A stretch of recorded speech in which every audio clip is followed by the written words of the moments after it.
Ok, vamos a hablar de vivoestabilidad. Voy a primero dar la definición matemática de lo que es la vivoestabilidad. Después voy a poner de ejemplo un sistema mecánico de cómo se manifestaría esta vivoestabilidad. Y después vamos a tratar de esclarecer un poco por qué se pide una cierta condición matemática. Em, bueno, entonces la vivoestabilidad se refiere a la parte de la respuesta que se conoce como respuesta a estado cero. Es decir, podemos hablar de vivoestabilidad si estamos pensando en la respuesta de un sistema diferencial cuando las condiciones iniciales son cero. Si las condiciones iniciales no son cero, entonces no podemos hablar si el sistema es vivo o estable. O sea, la definición no tiene buena caracterización ahí. Entonces es importante eso, ¿no? Solamente hablamos de vivoestabilidad cuando las condiciones iniciales son cero y hay una cierta entrada. Existen varias definiciones de estabilidad. Cada definición, como es muy común en matemáticas, trata de esclarecer algo, trata de darle un nombre a algo que pasa frecuentemente.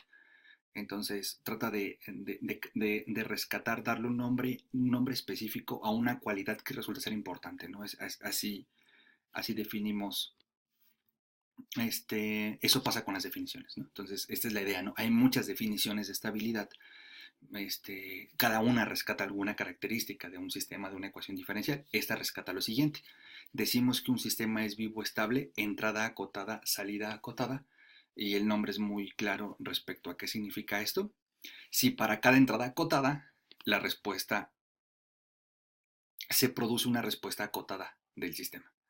En términos de gráficas, ¿qué significa esto? Una entrada acotada significa que una señal no tiene magnitudes infinitas, es decir, significa que una señal puede estar encerrada entre una constante, puede estar encerrada entre el positivo y el negativo de una constante. ¿Sale? Eso significa esta simbología, es la definición de valor absoluto, y acotada significa esto, ¿no? Que no tiene magnitudes infinitas. Estas alturas podrían ser muy grandes, 1.000.000 menos 1.000.000, 2.000.000 menos 2.000.000, pero no son infinitas, ¿no?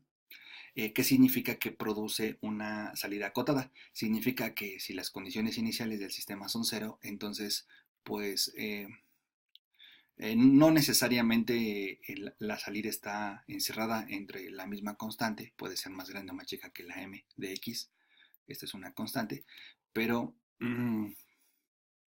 la salida no tiene tampoco alturas infinitas, eso significa entrada acotada, salida acotada.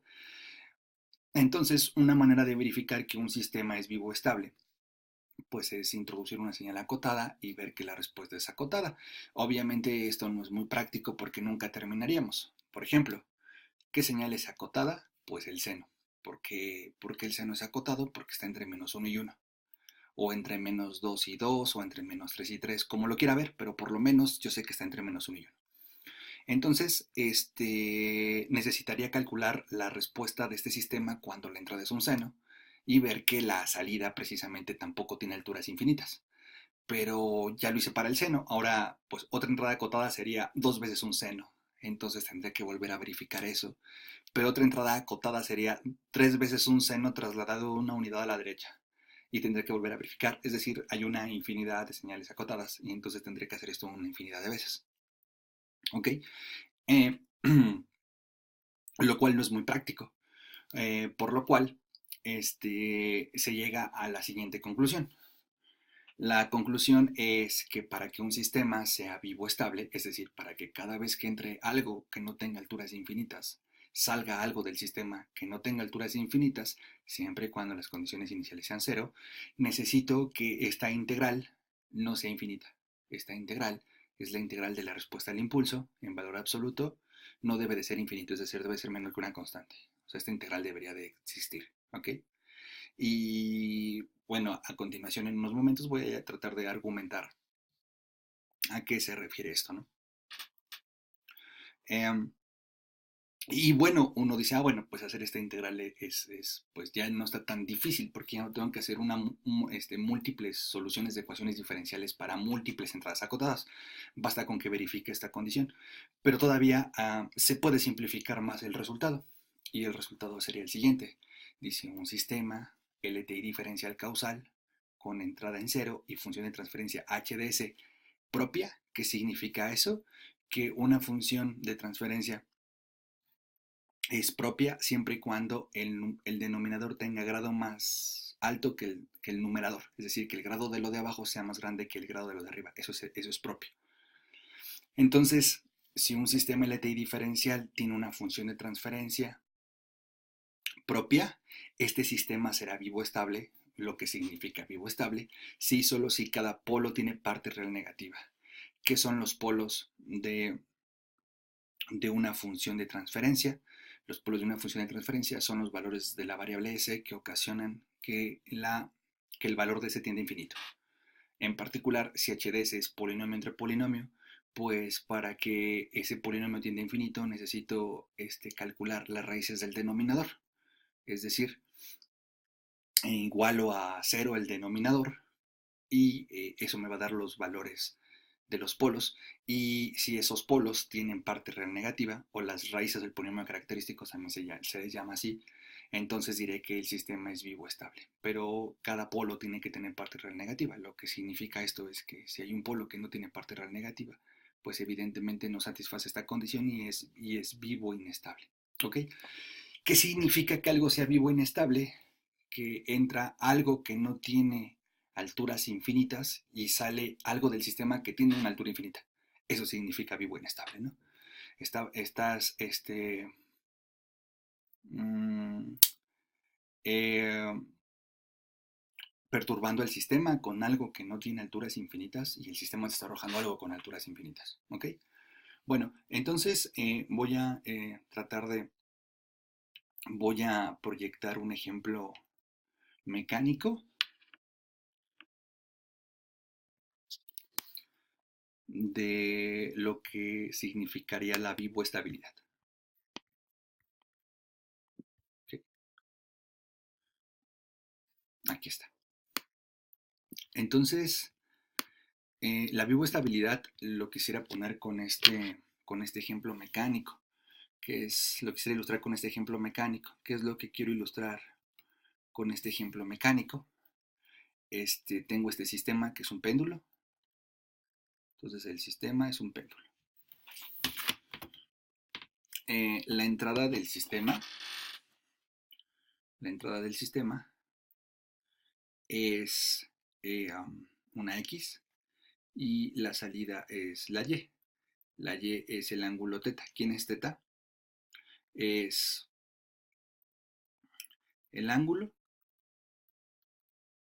que el péndulo forma con la vertical. Entonces, cuando este péndulo se mueva, pues aquí este ángulo va a estar cambiando. Entonces, lo que voy a simular en este video es la X es un momento. O sea, yo voy a generar aquí un momento para que esto empiece a rotar. Entonces, en el sentido matemático, voy a generar una señal acotada. O sea, no voy a generar aquí un momento de magnitud infinita. Voy a generar un momento con una duración de 1 segundo, aproximadamente. Tal vez es un poco más. ¿Ok? Y voy a ver esta señal en qué se convierte, ¿no? Entonces, estoy introduciendo una entrada acotada porque no tiene longitud infinita y voy a ver qué pasa con el ángulo. Evidentemente, esto solamente es un experimento de simulación para... Es un experimento de simulación para una entrada acotada. O sea, el hecho de que pase para una entrada acotada no significa que pase para todas las entradas acotadas. Es decir, si tengo salida acotada, no significa que siempre va a funcionar. O sea, está funcionando para esta, ¿no? Pero vamos a tratar de abstraer el sistema y vamos a deducir que eso siempre va a pasar, ¿no? Para este sistema. Entonces le des esto, ¿no? Genero un momento, ¿ok? Y suelto, ¿no? O sea, repito, o sea, aquí estoy, este sistema tiene condiciones iniciales cero, es decir, el sistema está en reposo, o sea, el ángulo es cero, ¿ok? Aquí la condición inicial es cuál es el ángulo inicial. Genera un momento, ¿sale? en el péndulo y este momento empieza a ocasionar una salida de teta, o sea, teta deja de ser cero, ¿no? Entonces, dependiendo cómo define aquí eh, la medición de teta, si es positivo o negativo hacia la izquierda o hacia la derecha, pero este deja de ser cero, ¿no? Se empieza a mover. Ahora, este, ok, y después, ya que genera ese momento, no tiene tanta magnitud como para que este péndulo se siga moviendo hacia arriba. Si tal vez este momento fuera de mayor magnitud, este péndulo se movería más y más y más y más. Pero el momento que estoy yo ocasionando no me alcanza más allá de que el péndulo llegue a esa altura. Si tuviera más magnitud, ¿sale? Si tuviera más magnitud, el momento, pues esto llegaría más arriba, ¿no? No me alcanza a eso. Entonces, como aquí gana energía potencial, ¿no? Si lo quiero ver desde el concepto de física, entonces, este, el momento que genera esta masa con respecto a este punto de rotación empieza a vencer a mi momento que yo estoy poniendo de forma externa, ¿no? Y entonces lo empieza a regresar, ¿no? Entonces, lo que estaría pasando aquí es que mi ángulo, ¿sale? Fue a ser positivo y después va regresando, ¿no? ¿Okay? Entonces, va regresando, llega a una altura máxima y después va regresando. Aquí estoy midiendo el tiempo, ¿sale? Con respecto de teta. Entonces, para entonces, aquí dejo de aplicar el momento en la parte de arriba para que esto rote y entonces ya no hay una fuerza externa, ¿no? Entonces lo que pasa es lo siguiente, hay un momento aquí, ahí se deja de aplicar, en este cambio como de velocidad, es donde se deja de aplicar el momento, solamente aplica un pulso, ahí se dejó de aplicar y empieza a pasar esto, ¿no? Entonces, ¿qué está pasando? Entrada acotada produce una salida acotada interpretando la posición, esto va hacia atrás porque regresa a su posición y empieza a oscilar. Entonces va hacia un lado, hacia el otro, hacia un lado, hacia el otro, hacia el otro, hacia el otro. Y eventualmente esta oscilación pues tiende a desaparecer, ¿no? O sea, eventualmente estoy pensando que aquí hay fricción y el péndulo dejará de oscilar, ¿no? Entonces esta entrada acotada produce esta salida acotada. ¿Okay? Bueno, eso es lo que trata de rescatar la vivoestabilidad, ¿no? O sea, si no le pego, si no genero un momento de longitud infinita, ¿no? Pues el ángulo no tiende a estar rotando infinitamente, ¿no? Tiene que tener un momento en que esto se detenga. O si no hay fricción, pues esto va a estar oscilando, pero no va a estar oscilando con magnitudes infinitas, ¿no? No tiene sentido físicamente porque sabemos que experimentalmente un péndulo, si yo le genero un pequeño momento, eso no genera rotaciones infinitas del péndulo, ¿no? Entonces, esa es la idea de la vivoestabilidad, ¿no? O sea, si perturbas a un sistema con una entrada que no tiene magnitudes infinitas, alturas infinitas, pues si el sistema es vivoestable, no tiene por qué salir cosas con magnitud infinita. Hay sistemas matemáticos evidentemente vivo-inestables. Vamos a hablar de un ejemplo en el siguiente video, en los próximos videos. Pero evidentemente muchos sistemas mecánicos, eléctricos, son vivo-estables, ¿no? O sea, se abstrae así, ¿no? Si tú lo manipulas con una magnitud finita, pues no tiene por qué tener salidas infinitas, ¿no? Eso resolvería el problema de energía, por ejemplo, ¿no? Que con poca energía generes una infinidad de energía, ¿no? Ok, bueno, eso es lo que quería rescatar con este ejemplo mecánico. Ahora lo que me gustaría este, hablar es sobre qué pasa matemáticamente. aquí. Entonces voy a tratar de esto hacerlo muy rápido. Entonces tengo una entrada y tengo la salida, ¿sale? Y la salida total del sistema está dada por la respuesta a entrada cero, que es una combinación de los modos del sistema, ¿sale? Más una convolución de la respuesta al impulso con la entrada. Pero para hablar de vivoestabilidad, las condiciones iniciales son cero.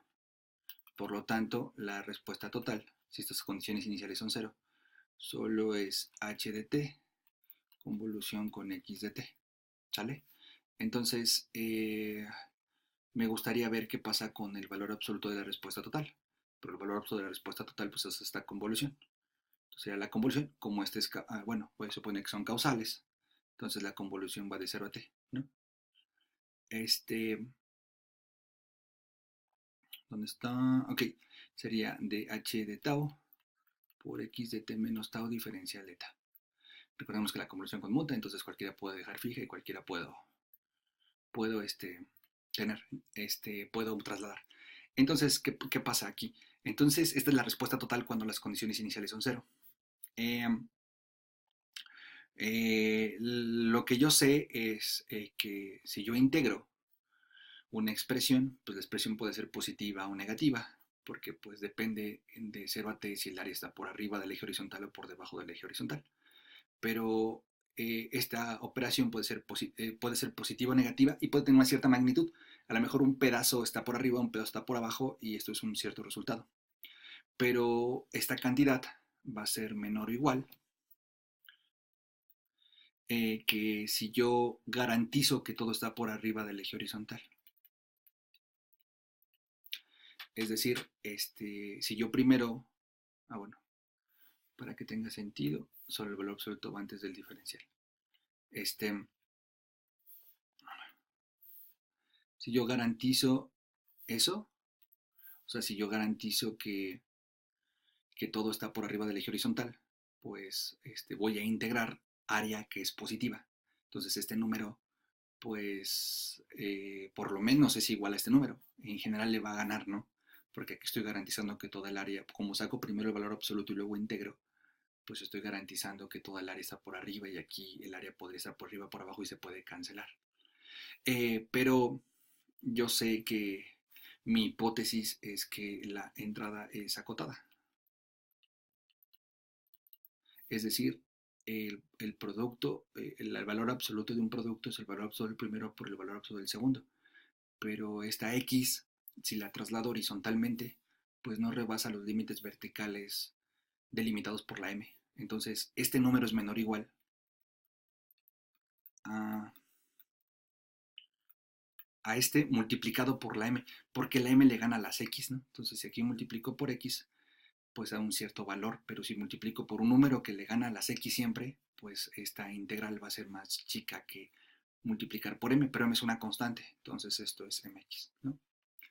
Entonces, pues, ¿qué es lo que estamos diciendo? Lo que estamos diciendo es, si la respuesta total solamente es una convolución, entonces la magnitud de la respuesta total depende de la integral de la respuesta al impulso en valor absoluto, multiplicada por esta constante. Entonces, pues, ¿qué concluyes? Pues lo que concluyes es que para que este número sea finito, pues la m es una constante que es finita, necesitas que este sea finito. Entonces, por eso necesitamos que la integral de la respuesta al impulso, pues no sea infinita, ¿no? Digo, sea finita, ¿sale? Pero no la necesitamos que sea finita hasta un tiempo t, necesitamos que sea finita siempre, ¿no? Para decir que la magnitud nunca, para la solución y de t nunca tiene alturas infinitas. Entonces, por eso necesitamos esta condición, ¿ok? Esa es la idea. Ahora, pero ¿quién es h de t? Es la respuesta al impulso. Pero, ¿cómo puedo yo garantizar que esto pase, no? O sea, eso es lo que tendría que verificar, tendría que hacer la integral, ¿no? pero voy a dejarle la responsabilidad a otra parte de la estructura de la ecuación diferencial. ¿Quién es h de t? H de t es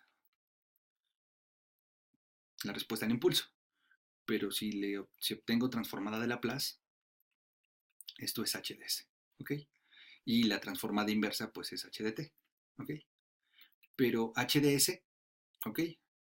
Va a tener la forma,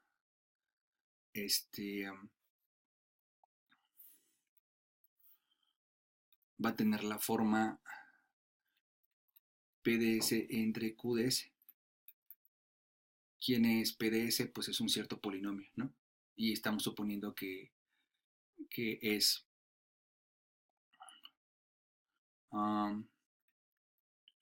es un polinomio, es una función estrictamente propia, ¿no? ¿Okay? Entonces, esta estructura va a ser algo así como bs a la m, bm, más bm menos 1, s a la m menos 1, más, etcétera, b0, ¿no? Entre el q de s. Pero el q de s, pues voy a suponer que lo puedo factorizar, como s menos el polo 1 por s menos el polo 2. Pueden ser reales o complejos. Si es un cuadrático irreducible, pues lo factorizo con complejos, no pasa nada, ¿no? Así hasta s menos p a la n, ¿no? Y las fracciones parciales de esto serían en general a entre s menos p1 más b entre s menos p2 más, etcétera, más, bueno, A1, B2, así, o A2 aquí, etcétera, hasta ANS menos PN, ¿no? Pero entonces resulta ser que la transformada o la HDS en fracciones parciales, pues depende de las raíces de la QDS, ¿no? Pero estas P's pueden ser reales o complejos. Pero si estas P's son números reales, pues la transformada inversa es la constante A, ¿ok? Bueno, voy a aplicar transformada inversa. Entonces, h de t va a ser igual a A por E a la P1t para este elemento, más la transformada inversa de este, más A2 por E a la P2t. Y así sucesivamente. Si este es un número complejo, pues me va a ocasionar exponencial con seno y coseno, ¿no? Entonces voy a tener por ahí una n-1 con un, un e a la pn-1 de t por un coseno de omega n-1 t más a n, ¿no? Por e a la pn menos 1 n t por el seno, ¿no? De omega nt. Ok, entonces, ¿qué está pasando? Pues lo que está pasando es que la respuesta al impulso pues siempre son exponenciales, ¿no? Son los modos del sistema. Y yo quiero que esta integral pues exista. Entonces, para que exista necesito que estas exponenciales sean decrecientes. Si son exponenciales crecientes, pues no van a integrar cosas finitas de cero a infinito. Por lo tanto, necesito que estas cosas tengan parte real negativa. Y ese es el resultado, ¿no? Un sistema es vivo estable si entrada acotada produce salida acotada. En ese sentido, necesito que la integral con esas condiciones, para que eso pase, necesito que la integral de la respuesta al impulso de cero a infinito sea finita. Pero para que esto pase, necesito que las raíces de la función de transferencia tengan parte real negativa. Entonces todo se entrelaza. Y esa sería la manera matemática de comprobar que un sistema es vivo estable. Como observamos, el resultado es muy sencillo de verificar, pero tiene muchas ideas de fondo, ¿no? Entonces hasta aquí dejamos esta parte.